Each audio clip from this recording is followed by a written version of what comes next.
As someone who has the privilege of talking to lots of experts, it's been a fantastic couple of sessions here showing Berkeley's strength, working on all the different angles of these.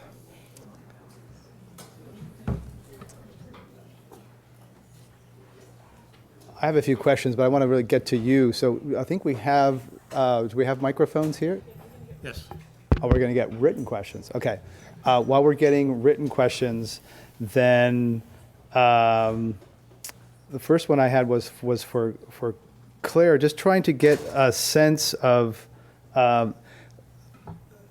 examples where you cited those studies. Are there real-world production examples where organics or the diversified farming system has really operated at large scale? Well, I think that the one example that I did give you is an example of large scale. The farmer David Brandt is a typical farmer, so he's operating at a large scale.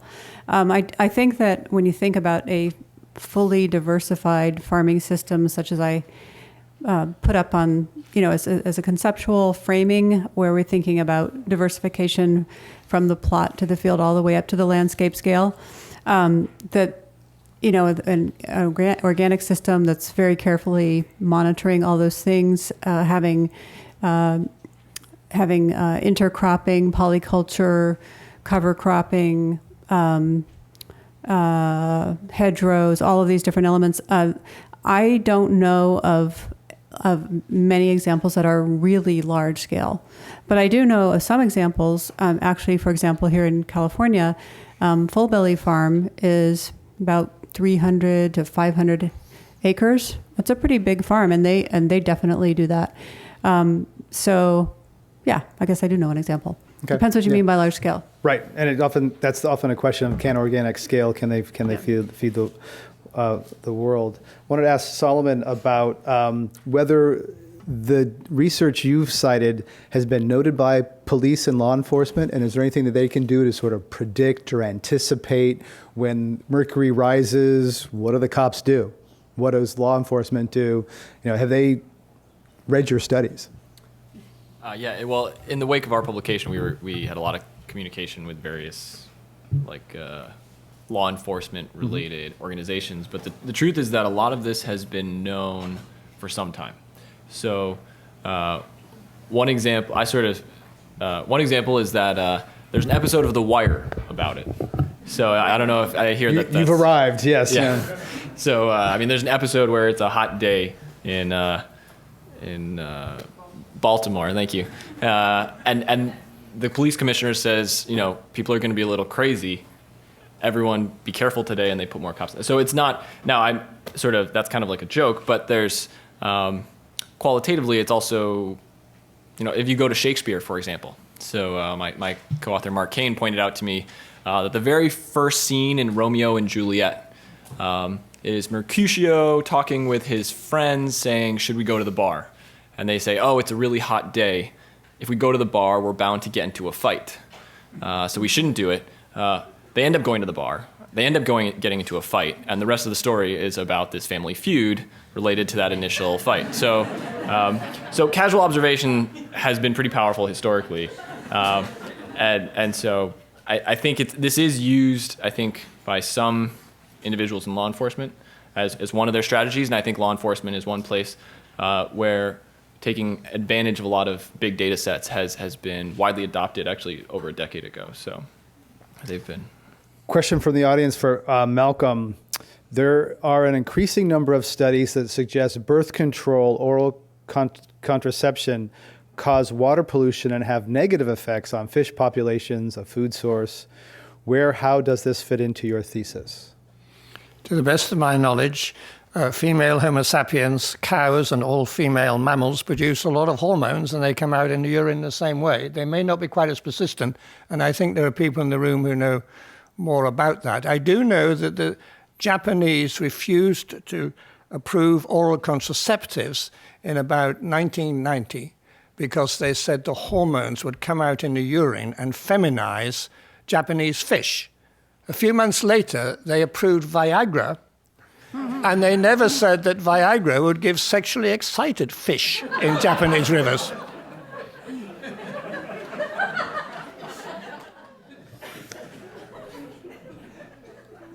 I got nothing on that. Not going to even try.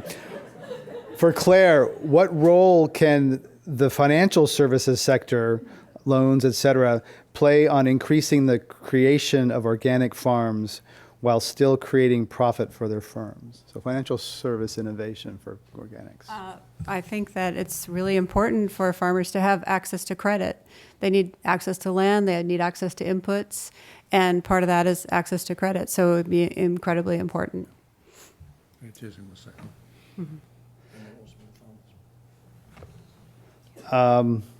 The question for Solomon here about the elaborating more on the stadium violence and that sort of thing, and what people have done to try to adapt to that statistic in stadium violence.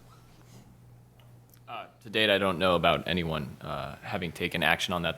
The study about the baseball violence was actually just a very recent study. It's 2012, so it's a really new finding. For Claire, on the yields gap between conventional and organic, 14%, you minimize that, but 14% is pretty, anyone talking about profit margins, et cetera, they can make 14%, they'd be very happy with that. So a challenge to saying that 14% is pretty significant. Yeah, I agree. 14% is significant, but my point is that I think that this gap would be easy to reduce to zero, in fact, or to reverse. There hasn't been the kind of research effort into organic systems that there has been into conventional systems. There's been just a paltry amount of research and a huge amount of investment on conventional systems. So if we were to put that kind of research into optimizing organic systems, and I think we could easily combat that. There's a couple of other factors here that I didn't really have time to go into. One is that most of these comparisons are done using seeds that were created for conventional systems. In other words, these are seeds that are used to experiencing high input environments, and they're used to not having any competitors from weeds and that kind of thing. So you put these kinds of seeds into an organic environment, and they're not going to do very well. There's evidence that you can breed seeds for organic conditions that are going to outperform if they were placed in conventional systems, and vice versa. But that breeding really hasn't happened. Most of the seed breeding has been for conventional systems. So the comparison that shows this 14% yield gap is actually somewhat of a biased one to begin with. Okay. For Malcolm, question about if you reduce population, you have fewer, perhaps wealthier people. You do something to reduce per capita consumption, carbon, water uses, et cetera. But because wealth correlates with consumption, you're still going to have some upward pressure on water use, consumption, carbon, et cetera. You have fewer but wealthier people. You're still. No, I entirely agree. And it seems to be as people, if you look at sort of human misery indexes, as income rises, the misery decreases. And then people get pretty happy and the income keeps on rising and it doesn't make them any happier. We don't have a condom to limit this consumption, unfortunately. Somebody better invent one. Do you have a T-shirt that says something like? I do, actually. What does your T-shirt say? It says, control global warming, use a condom.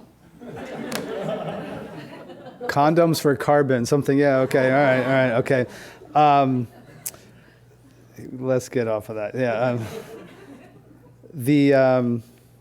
What do you see as research needs, each of you, what do you see as further research needs and what could be done cross-discipline-wise and cross-department-wise to advance what you've talked about? Claire? Well, I've already mentioned that I think there's a huge need for agroecological research. What we have in agroecology, or what we have for these approaches that I'm advocating, is a lot of knowledge in indigenous communities and traditional communities, but very little actual research. And some of the research that has occurred has been incredibly productive and has led to whole new farming systems that are really incredibly viable. So we need a lot more of that to be able to advance this kind of model for sustainable farming that is equally productive. Malcolm? In the Sahel, we have an additional very serious problem, and that is there's a great deal of child marriage. Where we work in northern Nigeria, the average age of marriage is 14.9 years. Unless we can keep girls in school, unless we can give them some space so that they can delay marriage, then they will never be able to manage their fertility. What we've done in northern Nigeria, and I think the person who did it's probably in the room at present, or a medical anthropologist, Dr. Perlman, has been spectacularly successful on a relatively small group.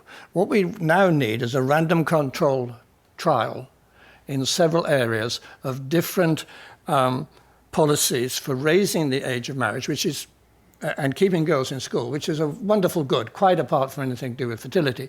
But if you raise the age of marriage in teenagers by 5 years, you cut the birth rate by 25% without doing anything else.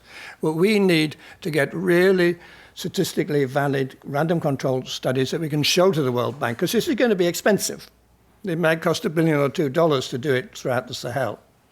But I read a thing recently by the World Bank that said the pirates from Somalia, which is again a place running out of water with a very rapid population growth, in the year 2011 cost the international community $8 billion in interrupting oil pipelines, etc. So the cost of not acting in family planning, even if, is enormous. And I think that's a message we need to get across. And we need the really tight, large-scale research to do that. Thank you. Solomon?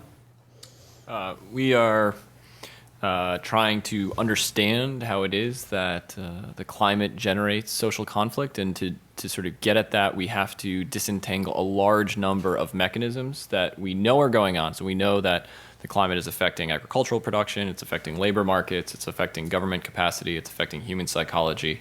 And so we're now trying to do sort of systematic studies of each one of these components, trying to understand how they fit together to see what is really playing a dominant role in which context, so that we can go in and sort of tactically interfere with the right mechanisms in the right situations. I might mention that the U.S. military is starting to game out these kinds of scenarios. There's a book called Climate Wars that looks at international scenarios where they're gaming these things out in an international way, looking at involuntary refugees and these kinds of conflicts.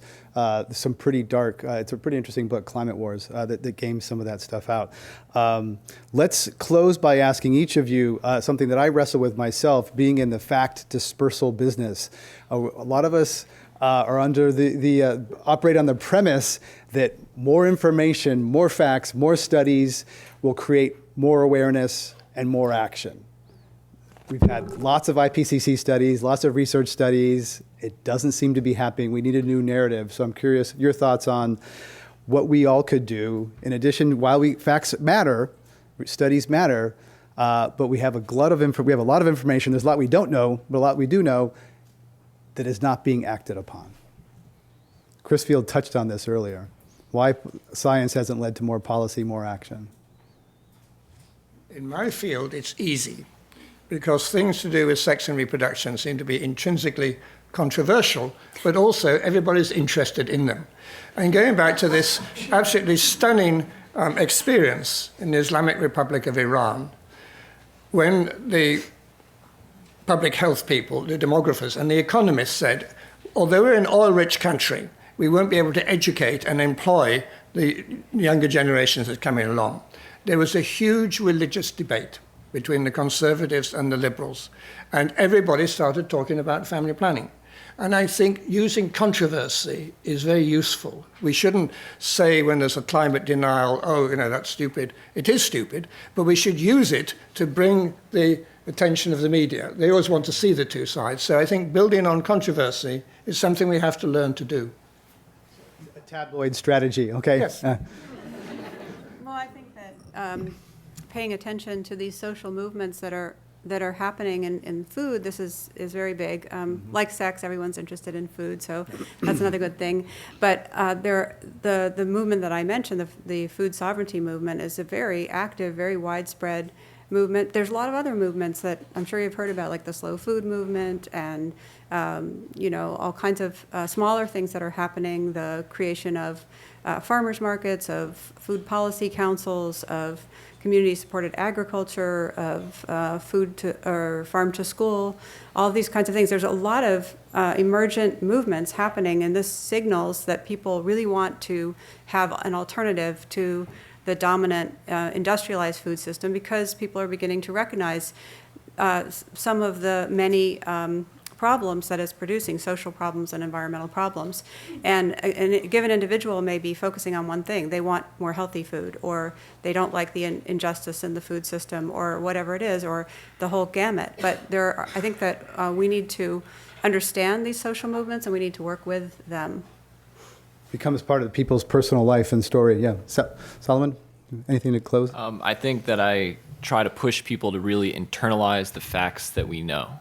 So when I talk to people about sort of our conflict results, I tell people, close your eyes and imagine a world where there is 15% more interpersonal violence, or there was a world where there's 40% more intergroup conflict. What does that world look like? And do you feel good about sending your children into that world? Let's end it there. I think we have a 15-minute break. Let's give them, again, thanks for a fantastic presentation.